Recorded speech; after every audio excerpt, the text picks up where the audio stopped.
It's not what happens to you that harms you, but how you choose to deal with it. These words, spoken by the ancient Stoic philosopher Epictetus, have echoed through centuries for a reason.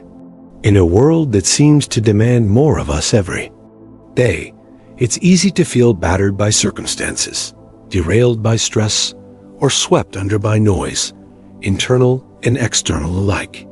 But Epictetus reminds us, our suffering is not in the event itself, but in how we judge and respond to it. Today, it's never been easier to lose yourself. Your mind races with 1,000 worries before your feet even hit the floor in the morning. You speak more than you mean to, fill the silence with noise, and chase distraction after distraction, all the while feeling further from what matters most. We scroll, we compare, we compete, and still, a quiet dissatisfaction lingers. If you've ever found yourself talking just to fill a gap, reacting without thinking, or feeling exhausted by a world that never stops, you're not alone. Not the Stoics, Epictetus. Marcus Aurelius Seneca understood this problem long before smartphones and social media amplified it. We suffer more often in imagination than in reality, Seneca observed, pointing to the way our minds invent anxieties and replay failures that have no real power over us except what we give them. Marcus Aurelius, perhaps the most powerful man of his age, spent his nights not plotting conquests, but wrestling with his own mind, writing, "You have power over your mind, not outside events. Realize this, and you will find strength." This is the quiet crisis facing men today. In a world obsessed with doing more, faster, and louder, many find themselves burned out, scattered, and disconnected from their own sense of power. Instead of steady confidence, there's restlessness.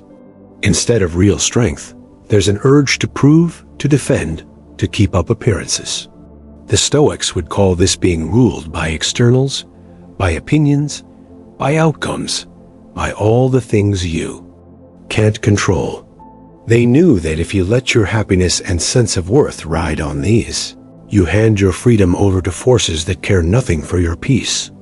But what if real strength is something quieter, simpler, and deeper? What if it's not about shouting to be heard, but knowing when to remain silent? Not about thinking more, but thinking better? What if the only thing you ever needed to control was your own mind, your reactions, your attention, your choices? The Stoic path isn't about withdrawing from the world or denying your feelings. It's about building a foundation of clarity, presence, and self-mastery so that no matter what life throws at you, you respond from strength, not fear. This journey starts not with grand gestures, but with small, daily decisions. In this series, you'll discover how Stoic philosophy, tested by emperors, exiles, and warriors, can help you cut through the noise, regain your focus, and act with purpose. You'll learn not just to endure life's storms, but to steer through them with the calm of someone who owns his mind, his words, and his path. Welcome to the first step back to yourself. Part 1. Thoughts aren't facts. Every man has felt it. A then? Single thought flickers in your mind, and suddenly the whole day darkens. Maybe it's a quiet line that sneaks in before you even wake up fully. I'm not good enough. I'll never get it together. What if it all goes wrong? Left unchecked. These phrases echo louder, coloring your actions, your mood, your sense of self. You start living not as you are, but as if those words are carved in stone. The first, and perhaps most powerful lesson the Stoics handed down is this: your thoughts are not reality. They are not truths written on the walls of the universe. They are simply judgments, interpretations, stories your mind tells itself. As Epictetus said, men are disturbed not by things, but by the view which they take of them. It's not the traffic jam, the sharp email from your boss, or the memory of failure that ruins your day. It's the meaning you assign to it. The problem: living by unquestioned thoughts. Modern men are more at risk than ever of mistaking thoughts for facts. In a world of constant input, news feeds, comment sections, notifications, your mind becomes a sponge, soaking up judgments from outside and in. The mental chatter is relentless, and it's easy to believe that what you think, you must also be. If you have the thought, "I'm falling behind," it must be true. If you feel anxious, it must mean disaster is coming. If you remember a time you failed, it must mean you're destined to fail again. Seneca warned against this confusion, writing, "We are more often frightened than hurt, and we suffer more from imagination than from reality." What he's saying is radical, the real. Pain often comes not from the event, but from the story you spin around it. The Stoics taught that thoughts are automatic. They come and go, sometimes unbidden, sometimes shaped by past experience or fear. But you are not the thoughts themselves. You are the one who notices them. The train station metaphor: imagine your mind is a busy train station. Every thought is a train pulling in, some cars loaded with regret, others with anger or fear, some with hope. You can't stop the trains from arriving, but you can decide which ones you board. Most people don't realize this. They jump on every train, ride it all the way to its worst destination, and then wonder why their lives feel out of control. The Stoic discipline begins right here, on the platform, watching the trains, not being yanked onto each one. This is the power of observing without reacting. You notice a thought, you acknowledge its presence, but you don't have to act on it or believe it. In mindfulness traditions, Buddhist or modern cognitive psychology, this is called cognitive diffusion. In Stoicism, it's the prohairesis, the capacity for self-reflection and choice. A story of internal change. Let's ground this in a real example. A man, well respected at work for his calm under pressure, once admitted to a friend that every morning he woke up with a knot in his stomach. Not because the world was crashing down around him, but because of what his mind whispered the second his eyes opened. You're behind. You're failing. You'll let everyone down today. For years, he lived as if those were verdicts, not just thoughts. Then, one evening, he came across the meditations of Marcus Aurelius. One line struck him: if you are pained by any external thing, it is not this thing that disturbs you, but your own judgment about it. And it is in your power to wipe out that judgment now. He realized he'd been letting the judgments run his life. The small shift came when he learned to say, "I'm having the thought that I'm failing," instead of "I'm failing." That space between himself and the thought was everything. It was no longer him failing. It was just a passing idea, a cloud, not the sky itself. Thoughts are not orders. This lesson isn't about pretending everything is fine or forcing yourself to think positive. Stoicism isn't about denial or emotional suppression. It's about recognizing the automatic nature of thought. Your mind produces thoughts the way your heart beats or your lungs breathe. Many of these thoughts are just noise, leftovers from childhood inherited fears, or habits picked up from the world around you. Marcus Aurelius wrote to himself, "The things you think about determine the quality of your mind. Your soul takes on the color of your thoughts." But notice, he also said you can choose what you focus on. The mind's churning is natural, but it's your focus and response that shape your experience. You are not your thoughts. You are the awareness in which those thoughts arise. This is what Viktor Frankl, the great psychiatrist and Holocaust survivor, meant when he wrote, "Between stimulus and response, there is a space. In that space is our power to choose our response.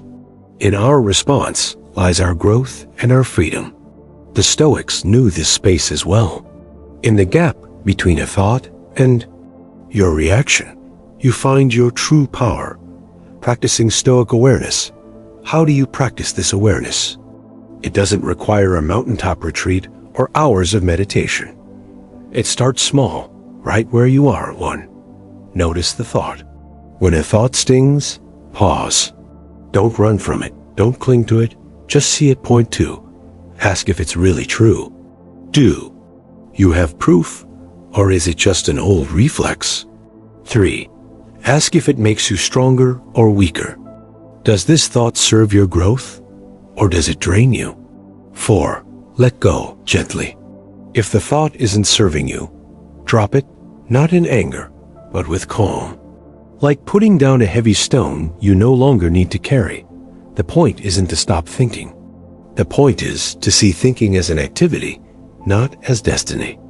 The Stoics didn't aim for an empty mind, but for a trained one, a mind that doesn't run wild, but serves your deepest values, inner clarity and real strength over time.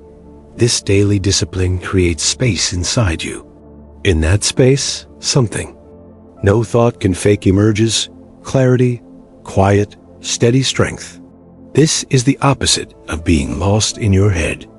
It's the foundation for real presence, the kind that's felt even in silence. Marcus Aurelius didn't stop thinking, but he learned to guide his mind. The mind adapts and converts to its own purposes the obstacle to our acting, the impediment. To action advances action. What stands in the way becomes the way. When you step back from your thoughts, you don't lose your power, you reclaim it. The practice in everyday life, if you find yourself tangled up in your thoughts, worrying, ruminating, mentally rehearsing every possible mistake, try this. See your mind as a river. Thoughts flow by. You can step in, splash around, but you can also stand on the bank and watch. When a voice in your head says, "You can't do this," pause. Is it true? Is it helpful? Do you want to believe it? If not, let it drift by. Seneca put it simply, "He who suffers before it is necessary, suffers more than is necessary." Don't board every train your mind offers you. Don't suffer twice, once in imagination, once in reality. Your thoughts will always come and go, bringing with them memories, fears, hopes, and doubts. But the practice of Stoicism begins with the gentle courage to see thoughts as thoughts, not commands, not verdicts, not your identity. You are the observer, the one who decides what to nurture and what to release. This discipline of not believing everything you think won't make you invincible, but it will make you steady, grounded, and free to choose your response. In that freedom, your real strength begins to grow. So next time a thought comes calling, whether it's fear, anger, or self-doubt, remember, you can watch it, question it, and let it go. You are not your thoughts. You are the space in which they come and go. And in that space lies your power, your clarity, and your quiet strength. Part 2. The power of saying less. The world today mistakes volume for value and speed for wisdom. It's an era of non-stop chatter, podcasts, group texts, tweets, hot takes, and instant replies. Silence makes people nervous. And yet, the men who stand out, the ones who command respect and seem unshakable, aren't usually the loudest in the room. More often, they are the ones who have mastered the rare art of restraint, the power of saying less. Marcus Aurelius, an emperor surrounded by endless noise and demands, understood the strength in silence. The more we value things outside our control, the less control we have, he wrote.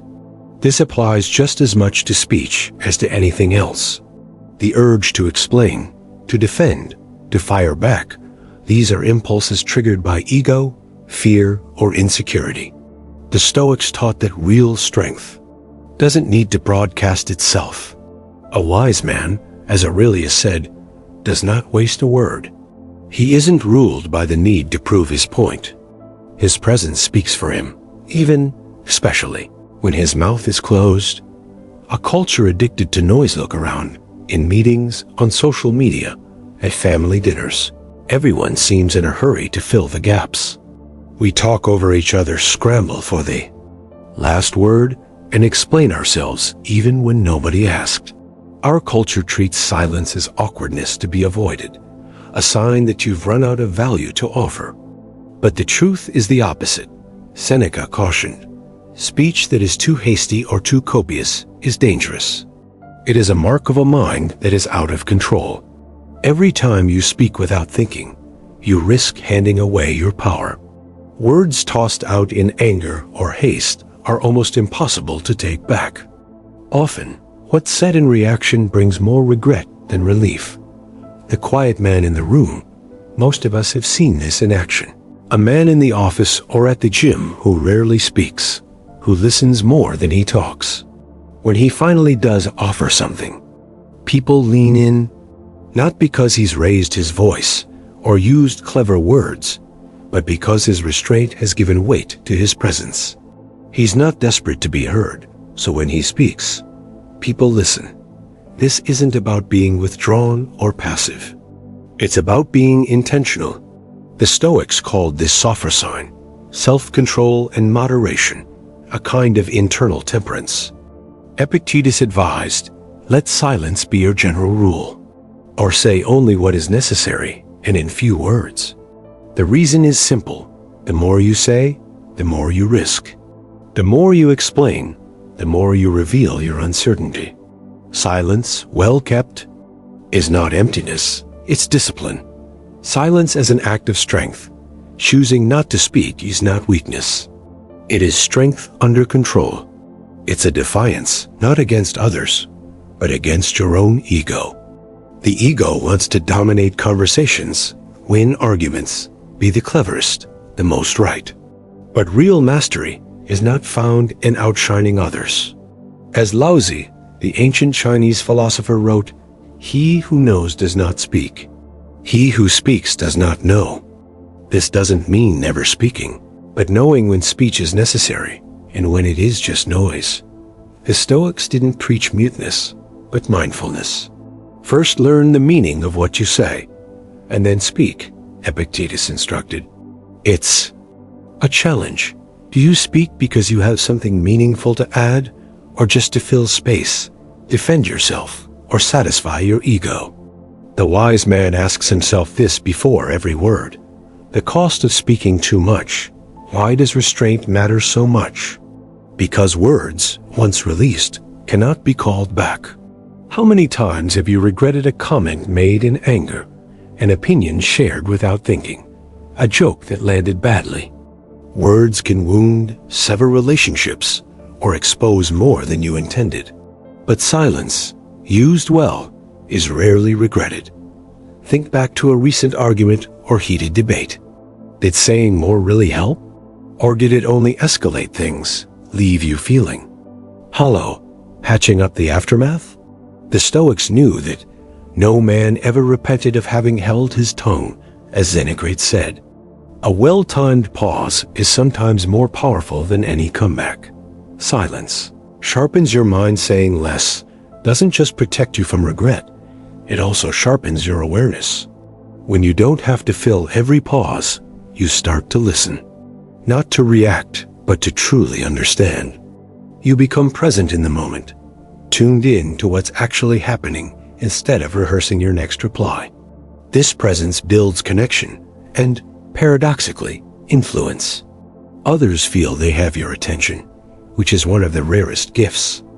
In a world addicted to distraction, Seneca said, "Nature has given us one tongue but two ears, that we may hear more and speak less."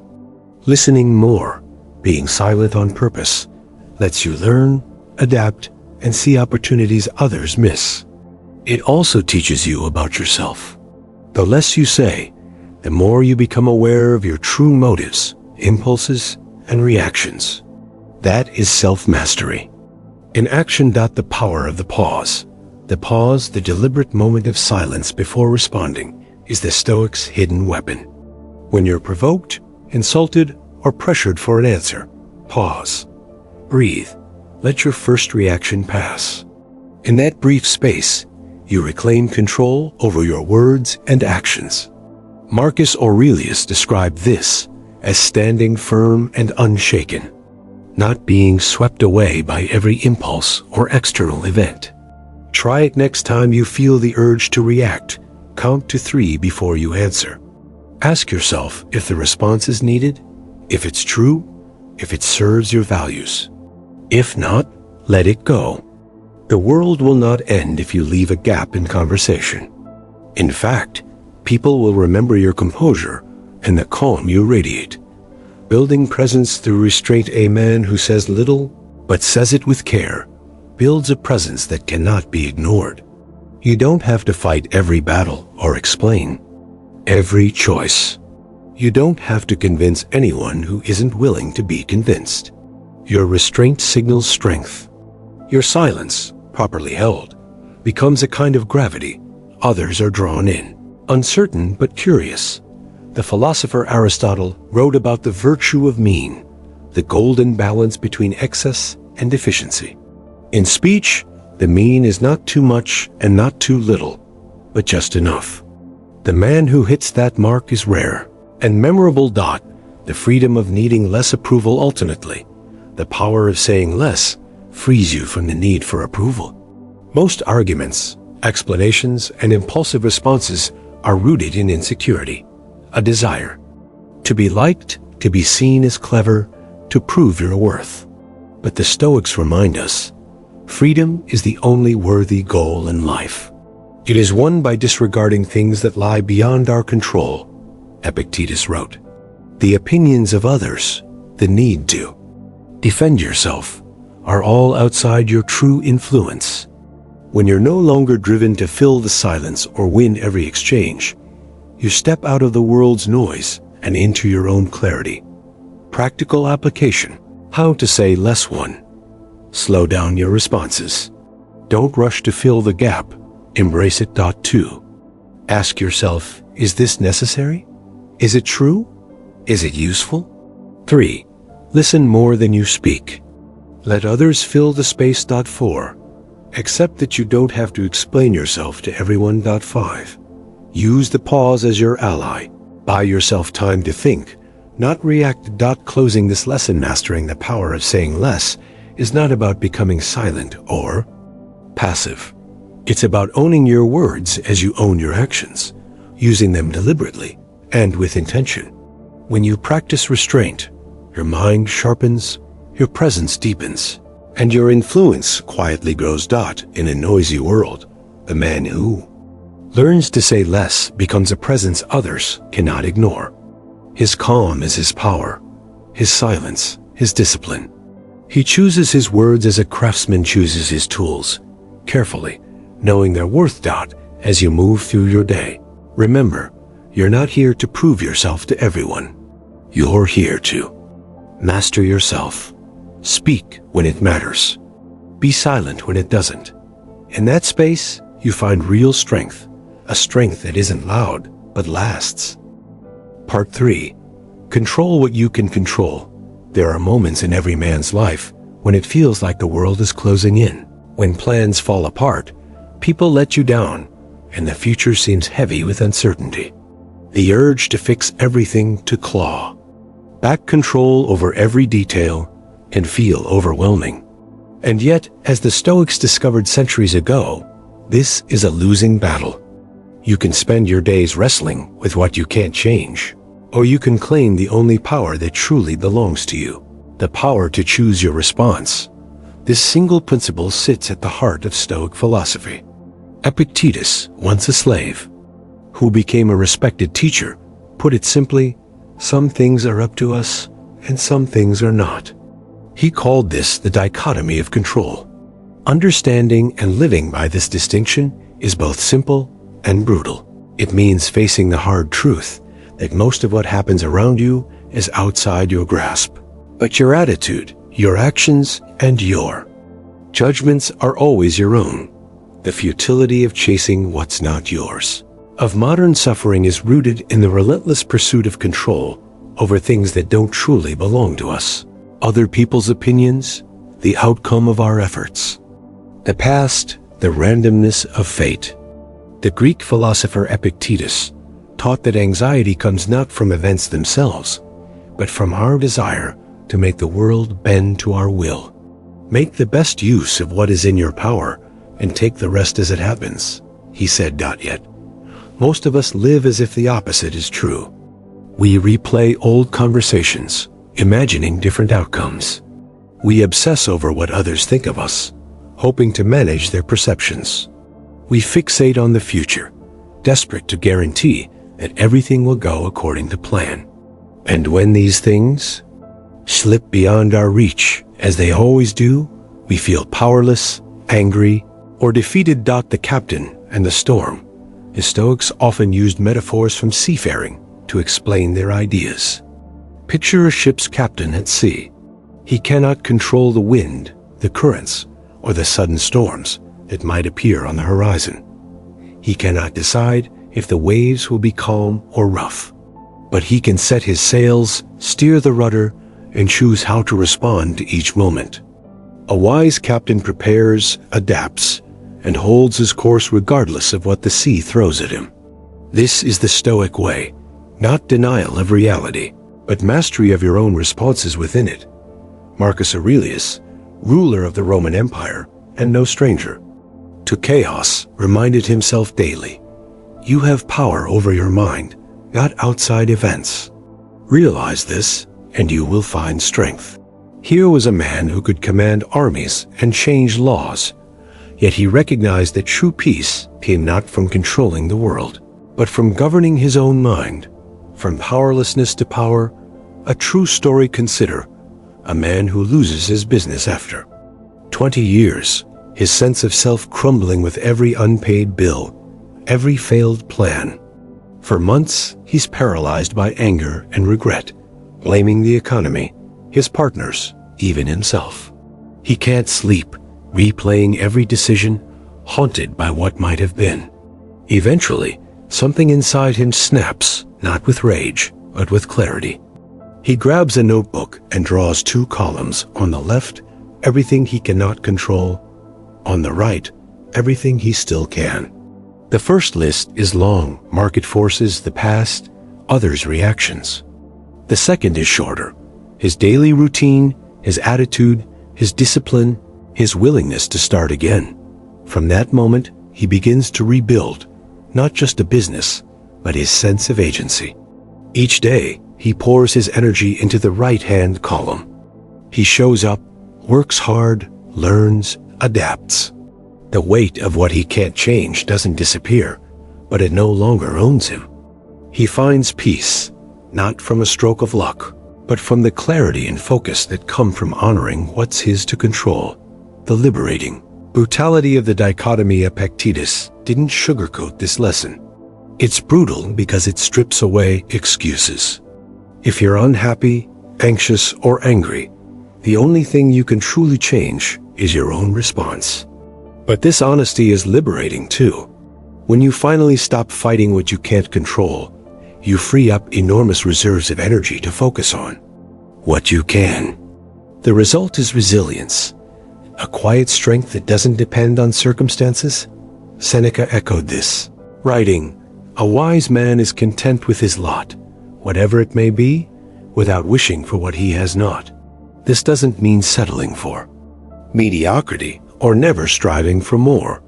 It means recognizing the boundaries of your power and directing your effort where it matters. Applying the practice. Oh, how do you apply this ancient wisdom in a noisy, unpredictable world?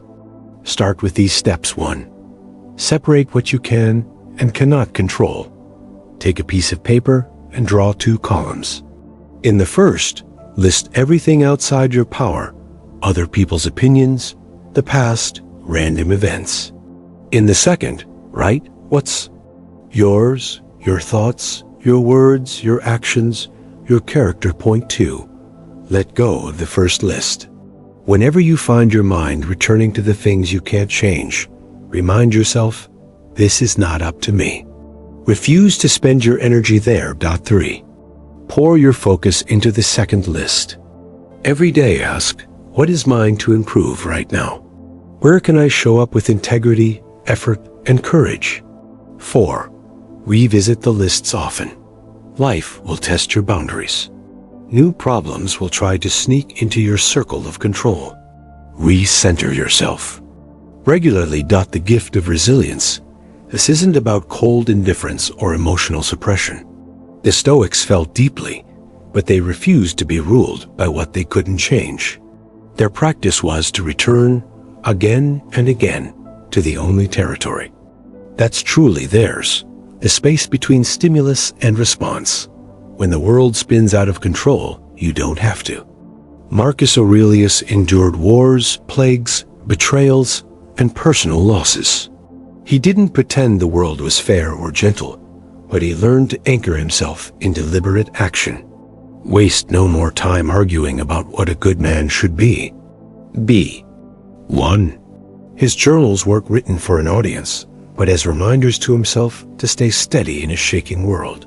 Your calm is your power control, what you can control. It sounds simple, but it's the work of a lifetime. It means letting go, again and again, of the need to manage outcomes, to be understood by everyone, to get everything you want.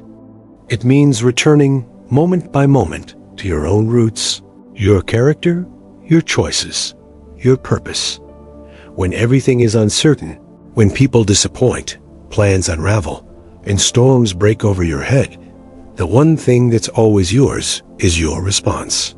In that choice, you become unbreakable. Not because nothing touches you, but because you have built your life on solid ground. In practice, a daily reminder whenever you feel powerless. Stop and breathe. Ask yourself, am I spending my energy on things I cannot change, or on what is truly mine? If it's the first, release it. If it's the second act, even a small step in the right direction builds strength. This discipline isn't glamorous. It's quiet, often unseen. But over time, it makes you a man others can lean on, a steady presence in a chaotic world. And it gives you a kind of freedom that no one can take away. As you move through your days, remember the words of Epictetus, to make the best of what is in our power, and take the rest as it occurs. You cannot command the wind, but you can set your sails. The storm may rage, but your calm is your anchor.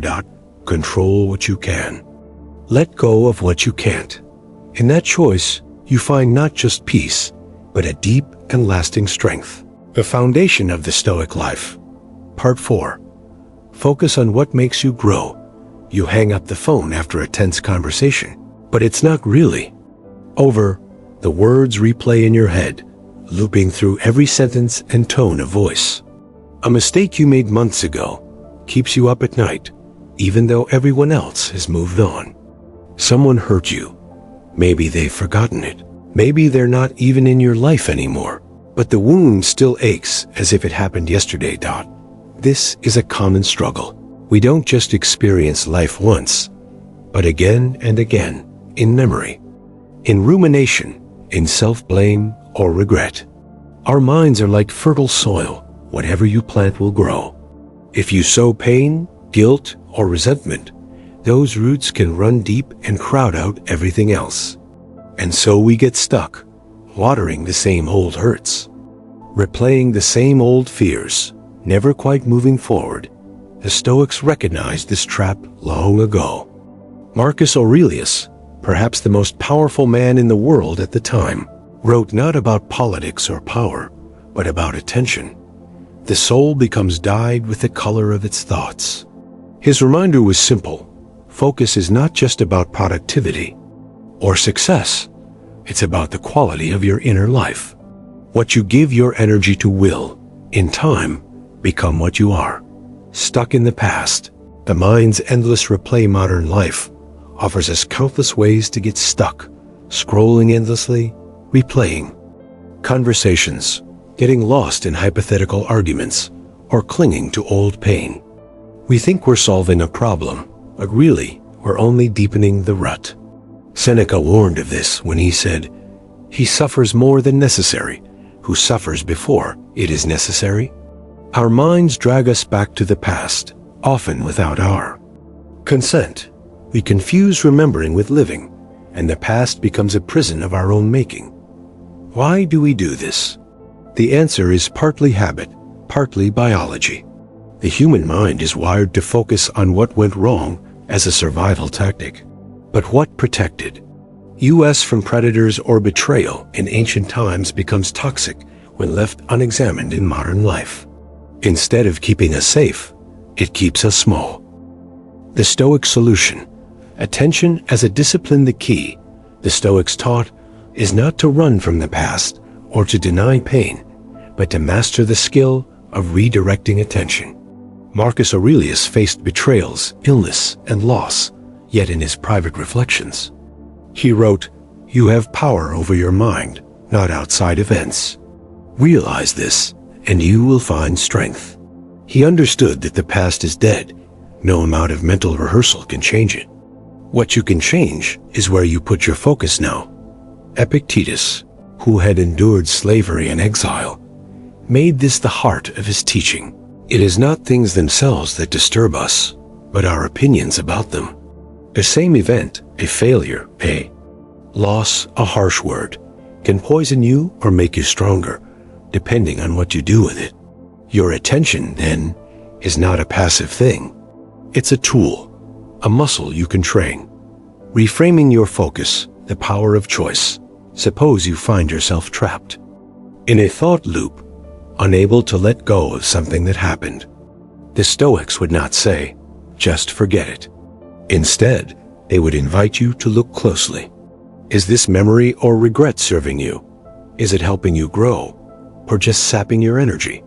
Marcus Aurelius wrote, "Do not waste what remains of your life in speculating about your neighbors, unless with a view to some mutual benefit."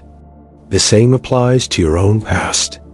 Unless reflection leads to learning, let it go. This isn't easy, but it is a choice you can make, one moment at a time. When your mind returns to old wounds or failures, you don't have to follow. You can pause, acknowledge the thought or feeling, and then gently bring your attention back to what builds you: your work, your learning, your relationships, your growth. A story of moving on. Consider the story of a man who, every time he started to make progress, would find himself pulled back by memories of betrayal. He would replay the hurt, dissecting every detail, losing hours and days to something long past. One day, he came across a Stoic meditation and tried a new approach. Instead of fighting the memory or judging himself for not getting over it, he named it, acknowledged the pain, and then asked, "Does this deserve my energy today?"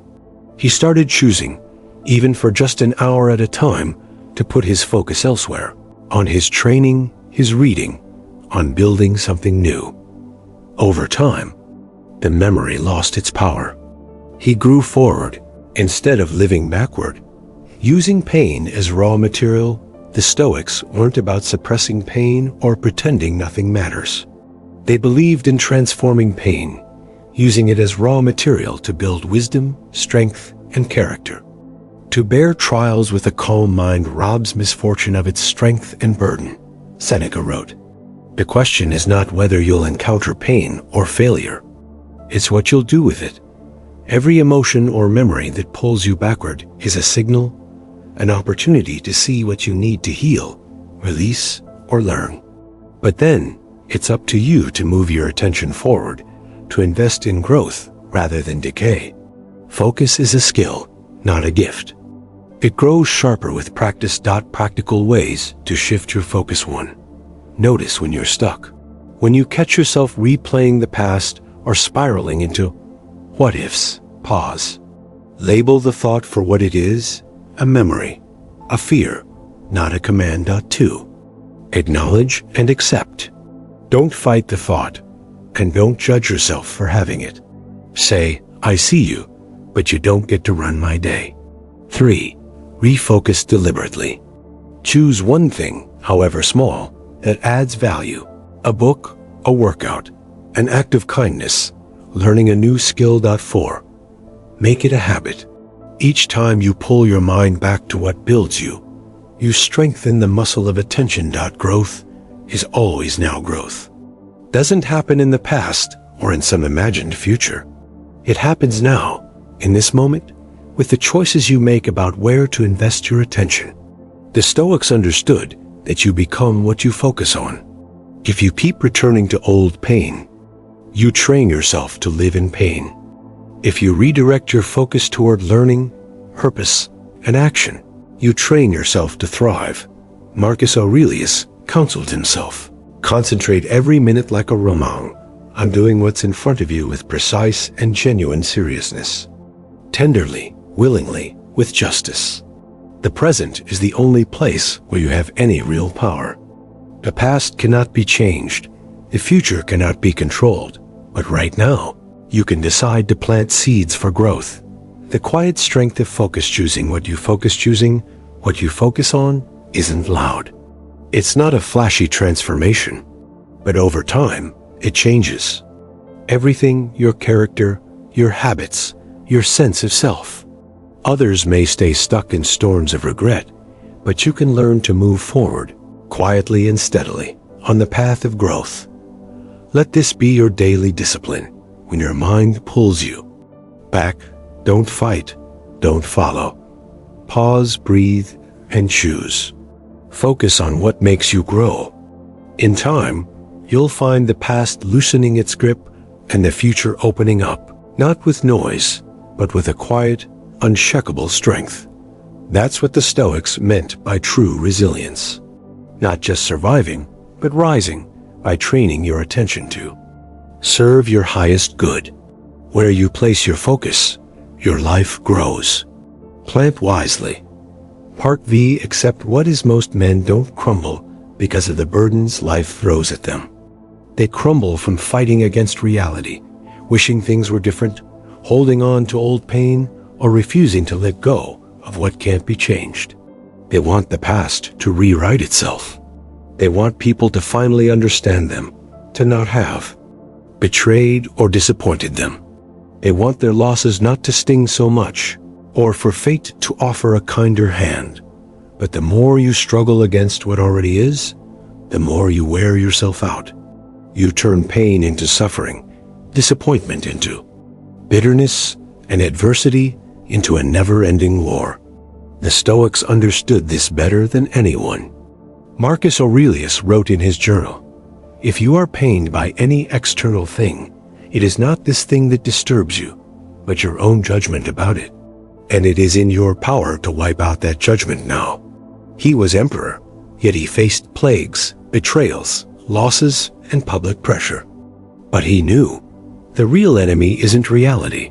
It's the refusal to accept it. Got the weight that crushes you. Think about the last time something didn't go your way. Maybe a relationship ended, a friend betrayed you, a job offer fell through, or someone important died. The pain is real.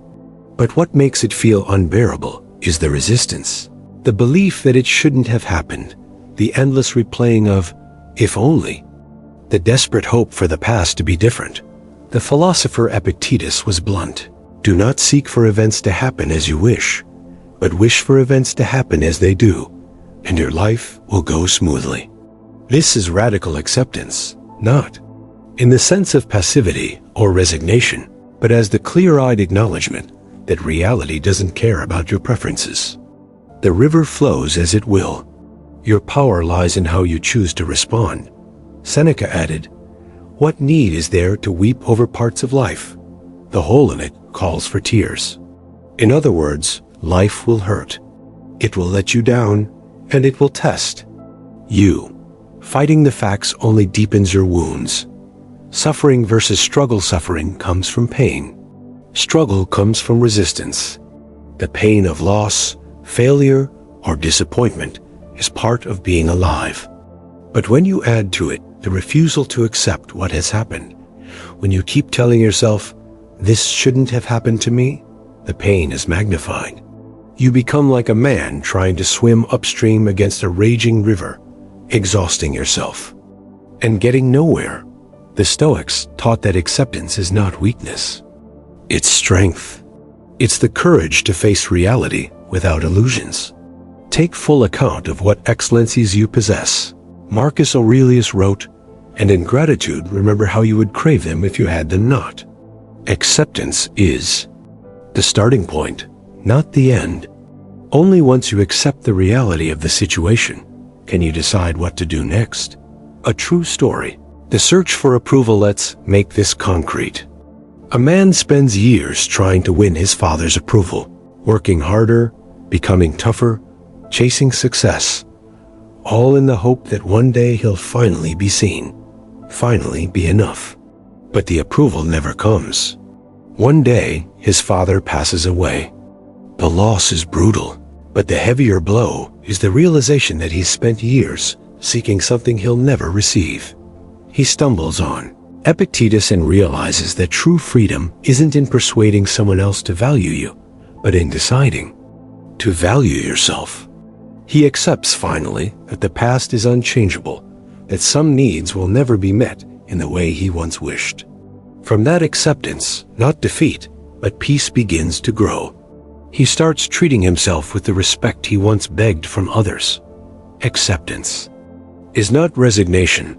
There's a critical difference between acceptance and resignation. Acceptance means facing reality as it is, so you can act wisely. Resignation is surrendering your power to act. The Stoic practice is to see clearly, no sugarcoating, no wishful thinking, so you can choose the best response. When Marcus Aurelius lost friends, suffered illness, or faced betrayal, he didn't pretend it didn't hurt. But he refused to let those facts define who he was. Loss is nothing else but change, and change is nature's delight, he wrote. By accepting what is, you stop identifying with the pain and start living from a place of inner strength. Freeing yourself from guilt and regret. Another common weight men carry is regret over what they did, what they didn't do, how they hurt others or let themselves down. The Stoics were not strangers to guilt, but they refused to let it poison their lives. No man is more unhappy than he who never faces adversity, Seneca wrote, for he is not permitted to prove himself. Regret is useful only as a teacher. If there's something to learn, learn it. If there's a way to make amends, do it. But don't chain yourself to the past. The guilt you feel over mistakes cannot change what happened. It can only rob you of today's possibilities. Accepting that others may never understand, it's also true that some people will never see you for who you really are, never offer the apology you want, or never understand the depth of your struggle. The Stoics would say, accept that too. Don't hanker after what you don't have, Marcus Aurelius reminded himself, but reckon up the greatest of the blessings you do possess, and then thankfully remember how you would crave them if they weren't yours. If someone can't see your worth, that doesn't mean it isn't there. Their blindness isn't your burden. Accept it and move forward with dignity. Loneliness and letting go often. Acceptance means letting go of people, patterns, or places that no longer fit who you are. That can be lonely, at least at first. You might lose friends or family who can't accept the real you, or you may need to leave behind old identities. But as painful as that is, it's also liberation. Living true to yourself, even if it means being alone for a while, is a more honest and ultimately satisfying life than being surrounded by people while feeling invisible. The philosopher Viktor Frankl, survivor of the concentration camps, echoed this Stoic insight. When we are no longer able to change a situation, we are challenged to change ourselves. Acceptance is that challenge. It's the choice to stop trying to change the unchangeable and to invest your energy in becoming who you are meant to be. Action from acceptance. Once you accept what is, you can act, not from a place of woundedness or bitterness, but from clarity. If you've lost something, you can grieve and then build something new. If you've been hurt, you can set boundaries and move forward without hate. If the past is full of pain, you can use it as raw material for growth, not as a prison. The Stoics were not cold or indifferent. They were fiercely alive, passionate, and committed to living well, precisely because they didn't waste energy fighting reality. They invested it in creating meaning, showing courage, and building virtue with what was left. Your real freedom, so next time something doesn't go your way, pause. Don't ask, why me?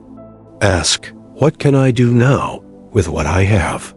That question is the doorway to transformation. Life will never be exactly as you wish. People will leave, plans will fail, the world will wound you. But you can choose to carry the weight differently, to set it down, or to carry it with purpose. Accept what is. Not because you give up, but because it's the only way to move forward. In acceptance, you find a new kind of strength, the kind that doesn't come from changing the world, but from changing how you carry it. That's where the Stoic journey truly begins. Part 6. Embrace. Silence for clarity. If there's one thing modern life doesn't offer easily, it's silence. There is always more noise, emails, group chats, notifications, the endless stream of opinions, commentary, demands. We're surrounded, sometimes from the second we open our eyes in the morning until the last minute before sleep. But the noisiest place of all isn't always outside. It's inside your own mind, where thoughts chase each other, anxieties spiral, and every urge to do more drowns out the quiet voice that actually knows who you are and what you need. Most men never get a chance to hear themselves think. But if you want clarity, focus, and the power to act with purpose, silence isn't a luxury. It's a necessity. The Stoics understood this long before our world filled with the hum and buzz of constant stimulation. Marcus Aurelius, in the most chaotic and dangerous days of his reign, would write by candlelight, alone with his thoughts. Nowhere you can go is more peaceful, more free of interruptions than your own soul. The hidden cost of noise: when your mind is overloaded, everything starts to blur. Small stresses turn into anxiety. Every little problem feels urgent. The difference between what matters and what doesn't becomes impossible to see. The world shouts, and your own sense of direction is lost in the uproar. Seneca saw this even in ancient Rome. To be everywhere is to be nowhere, he wrote. Busyness, distractions, and scattered attention steal from you the time and mental clarity you need most. Noise, both external and internal, makes it impossible to discern what truly matters. You move through your days reacting, not choosing. Think about it. When was the last time you sat alone with your own thoughts, without a screen, a soundtrack, or a to-do list to distract you? Most men, when finally forced into silence, feel restless or even afraid. The first thing they notice is not peace, but discomfort, the mind racing, worries bubbling up, regrets and old wounds returning. But this is not a sign of failure. It's a sign that you're finally coming face to face with yourself. Silence isn't emptiness, it's shelter in our culture. Silence is often confused with emptiness or boredom. But in Stoic thought, silence is a shelter, a space where the noise of the world falls away and you can see yourself and your life as they really are. Laozi, the ancient Chinese philosopher, said, "Silence is a source of great strength. It is in silence that you notice what you've been running from. It is in silence that you hear your own wisdom and rediscover your deepest priorities." Epictetus advised, "If you wish to improve, be content to appear clueless or stupid in extraneous matters. Don't wish to seem knowledgeable. And if some regard you as important, distrust yourself." Here, he points to the power of pulling back from the noise, not just the noise of the world, but the noise of your own ego, your need to impress, your urge to always be in the know. In silence, all of that falls away. What remains is the core of who you are. Meeting yourself in the quiet. Consider the story of a man whose life was so packed with meetings, tasks, and social commitments that he couldn't stand even a minute of unstructured time.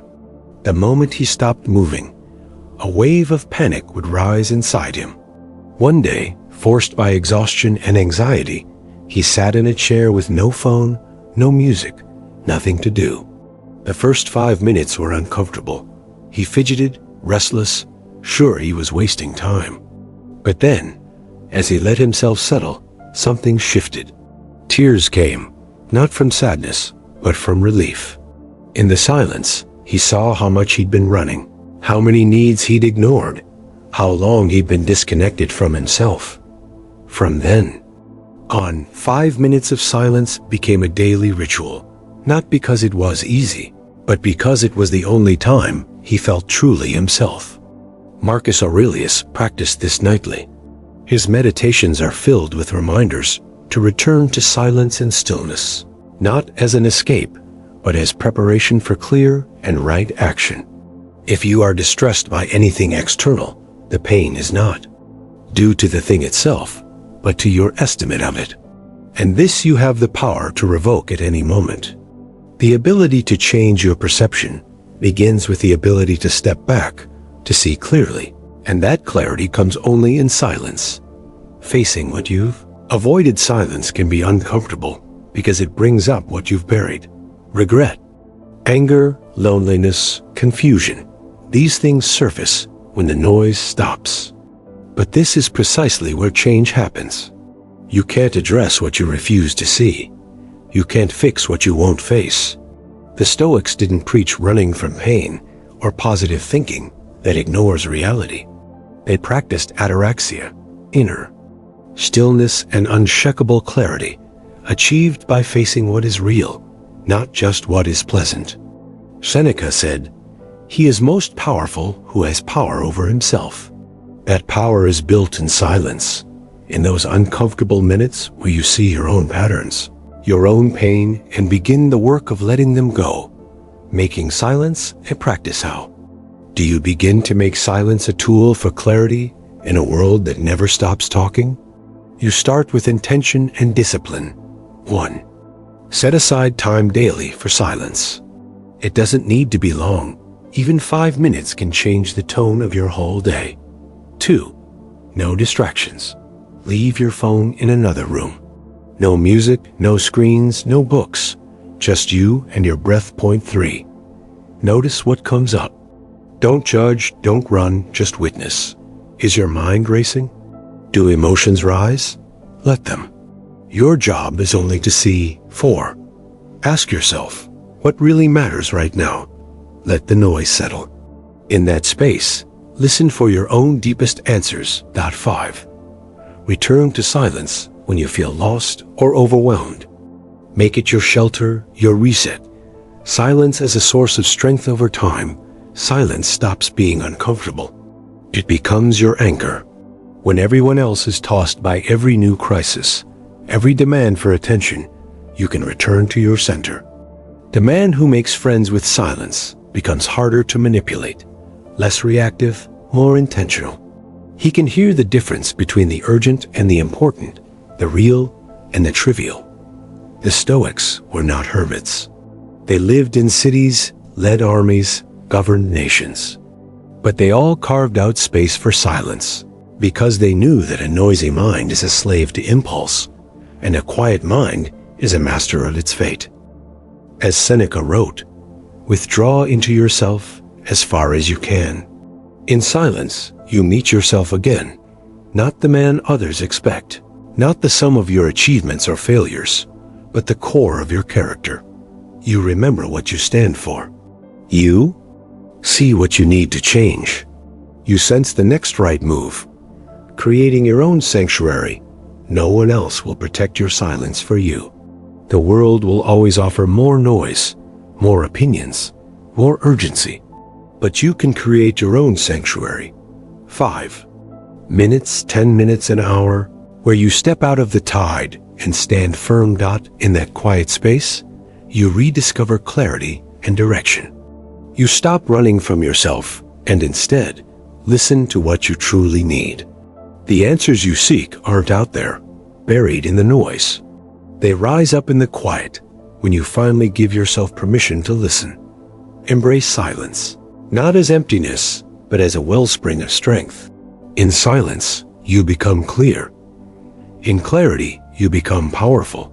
And in that power, you move through life not as a victim of chaos, but as a man who knows where he's going and who he is. Part 7. Talk less, think more most men aren't brought down by what they keep to themselves, but by what they say too quickly. Words launched in anger, tossed out without thinking, or spoken simply to fill the silence.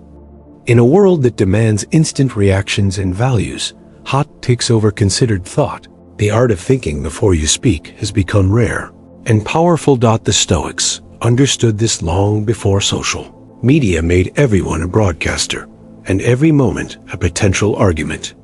Epictetus advised, "We have 2 ears and 1 mouth, so that we can listen twice as much as we speak."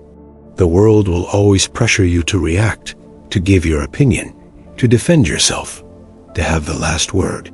But the man who pauses, who weighs his words, who lets his mind settle before he speaks, that man is hard to provoke and impossible to manipulate. Words as weapons or tools. Words have power. Seneca compared language to fire. It is easier to restrain the fire than to control it when it has been kindled. Words, once spoken, can't be unsaid.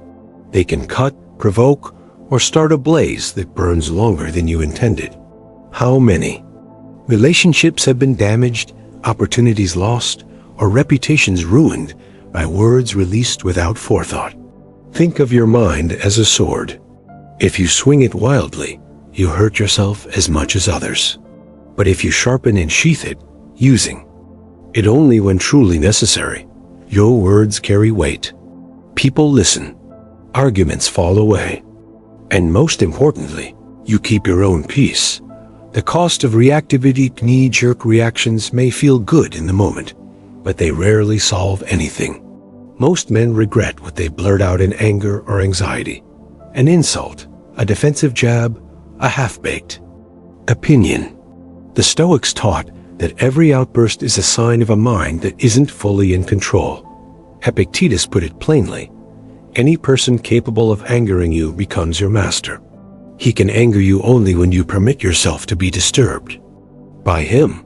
This is not about bottling up feelings or pretending you don't care. It's about creating a pause, a space between impulse and action, where you can decide if a response is even necessary. The power of the pause, that pause, however brief, is where self-mastery lives. When you feel provoked, slighted, or pressured to react, a pause gives you back your freedom.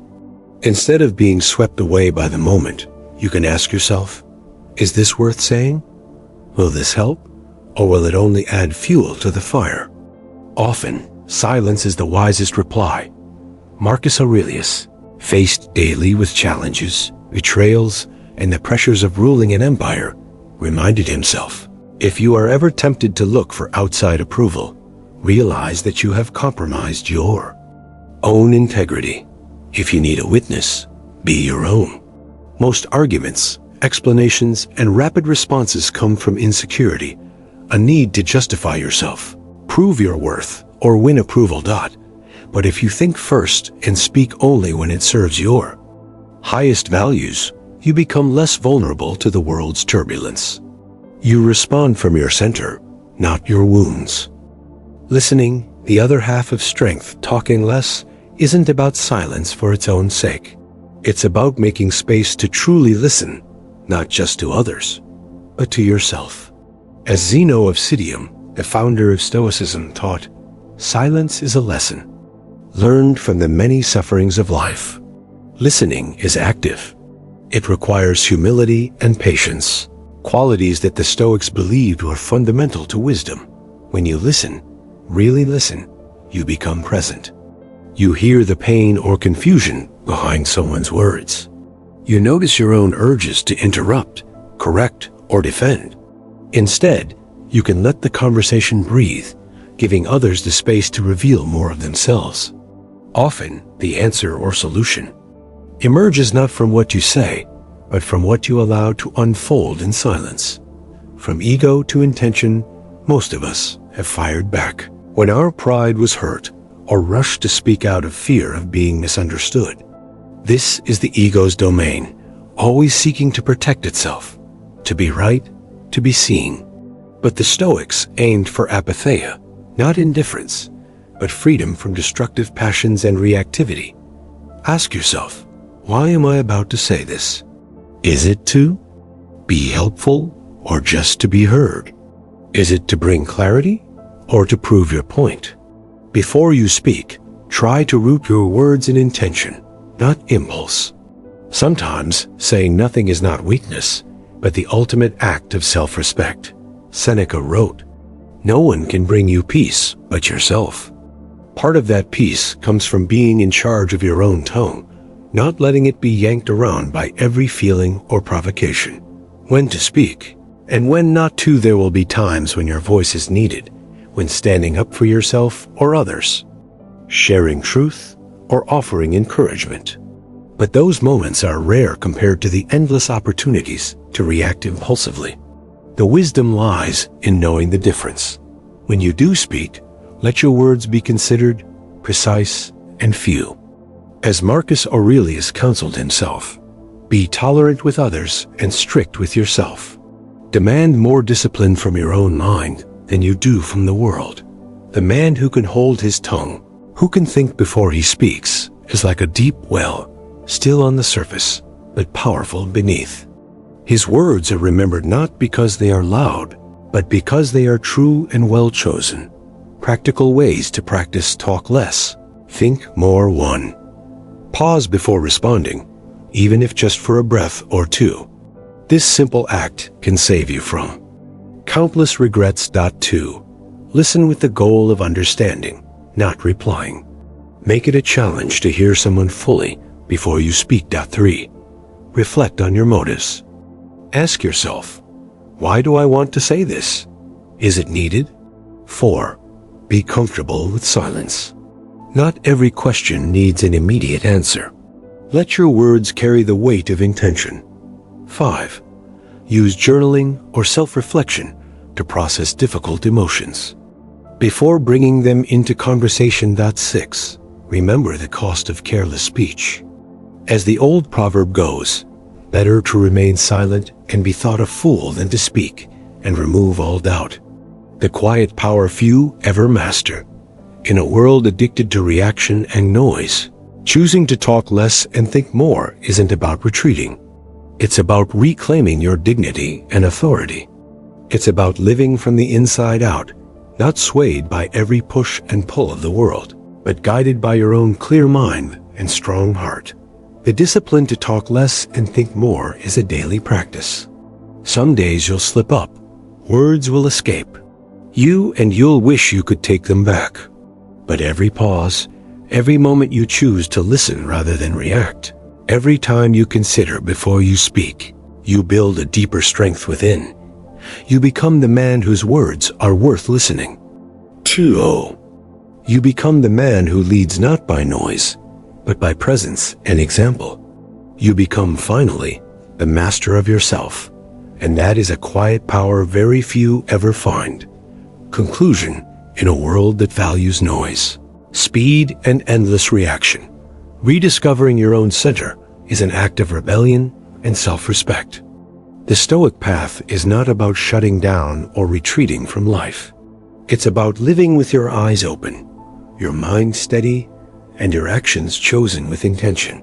It's about stripping away the distractions and illusions that keep you scattered, and learning to anchor yourself in what you truly control.